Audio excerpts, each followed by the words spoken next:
Can you talk, Blake? Can you talk? Talk to Mama. Tell me something. Talk to Mama. Cole, you're in the movie.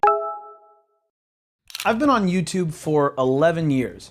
About 4 of those were dedicated to Minecraft videos, but around 2016, I started shooting real video. That's when I got this, my first ever hard drive. Before this, I didn't really keep footage because there wasn't much to keep. Basically, everything that I shot went directly to YouTube. I mean, Minecraft gameplay really is just cutting out the gaps in your speaking, so there's not much to keep. But once I had my first camera, I made a habit of keeping just about everything. In fact, I would go so far as to call myself a data hoarder. Since then, I've gone through about a 2 terabyte drive per year.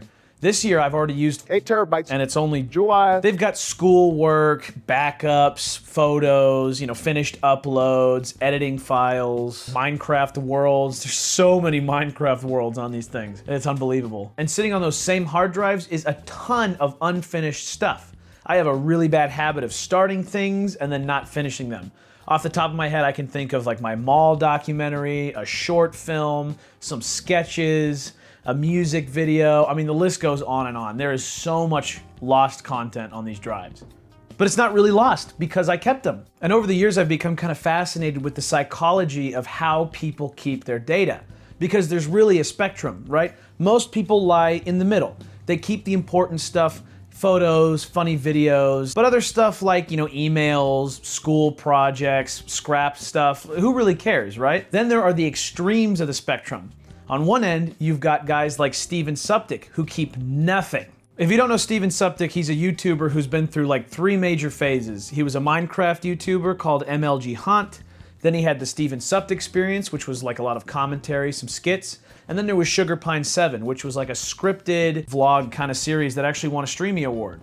And after each of these phases, Steven has wiped out the previous one. So when he moved from Minecraft to Suptic experience, Minecraft videos were gone. When he started Sugarpine 7, all the Suptic experience videos went away too.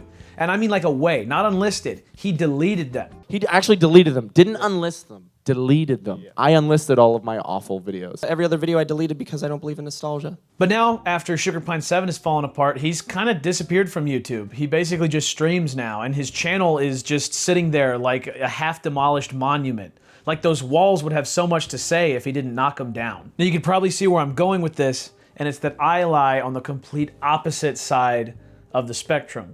I like to keep everything.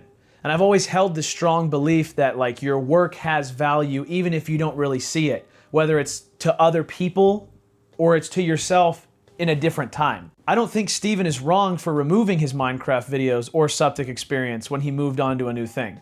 I did the same thing when I quit Minecraft myself. I privated all of them because I didn't want them coming up in search when you looked me up. The difference here is that I made them private, and actually, basically all the private videos on my channel have been republished. Like you can go look on my homepage, there's a Minecraft classic section of my channel, and you can watch all my old stuff. There are very few videos that I have truly taken down because I felt like they were a big miss.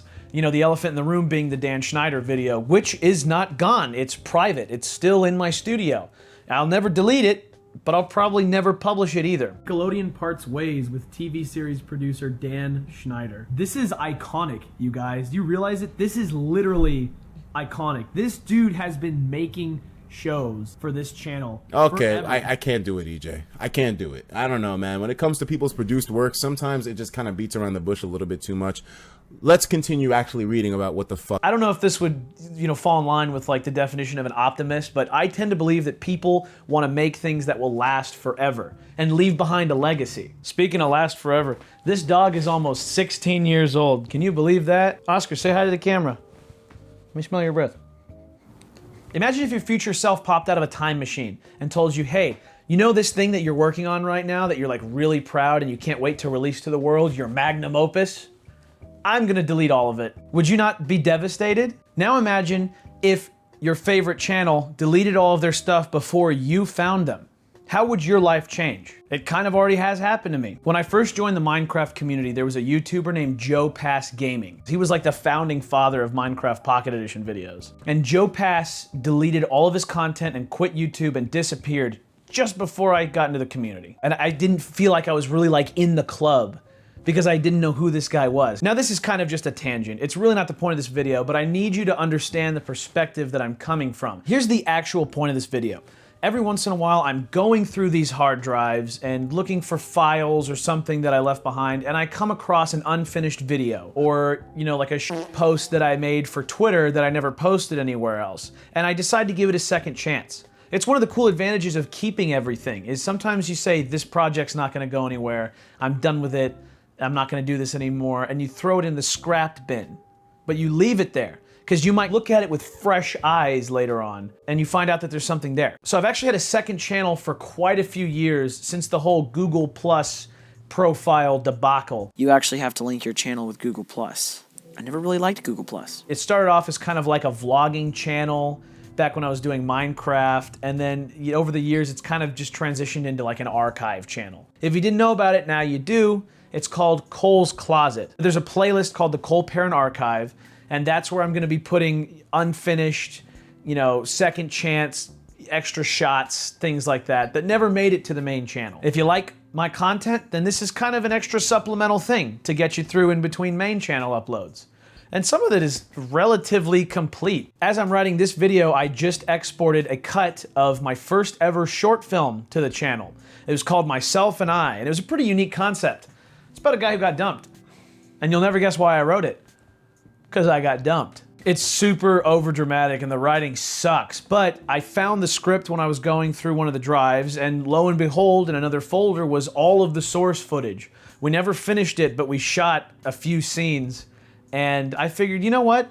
Let's just cut it together and throw up what's left. So it's going up on the second channel. That'll probably post the same day as this. Maybe that's what we'll kick the archive off with. And because we never finished it, I went ahead and linked a copy of the script in the description of that video. So if you want to read how it ends, feel free. I understand if you don't want to subscribe to it because, you know, you might feel like it's a little spammy, but check out the individual playlists.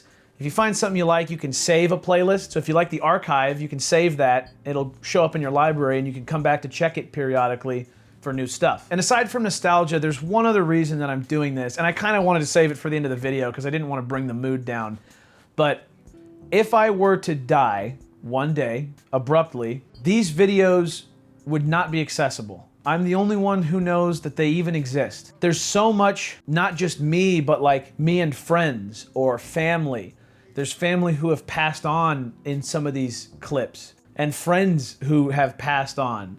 And it's really something else to go through. It's surreal. And I think it's important that that stuff is out there. Stories are sacred. And it is our duty to protect them and share them, because stories are like the most important thing we have. They're the most important thing to me. Tell your stories and save them, even if you don't see how important they are right now, because they will mean something to you or someone later down the line. But that's kind of the crux of it. I wanted to make some kind of announcement video so I don't just start spamming people on the second channel, like they kind of have an idea what's going on. There's like 250 videos scheduled on this channel right now. Thank you for watching. If you enjoyed, don't forget to hit the like, subscribe to this channel or Cole's Closet. Find a playlist you like, save it, do what you want. I would also like to give a huge thank you and a shout out to the Peanut Gallery channel members. So the XL members, that's gonna be Jacob and Fallen King.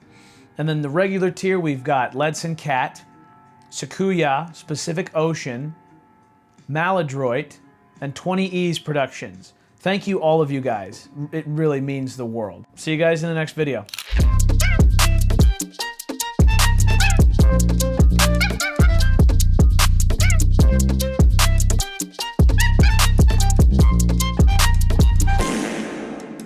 Cole is 3 months old now, and Michael's 29, and they're both watching TV.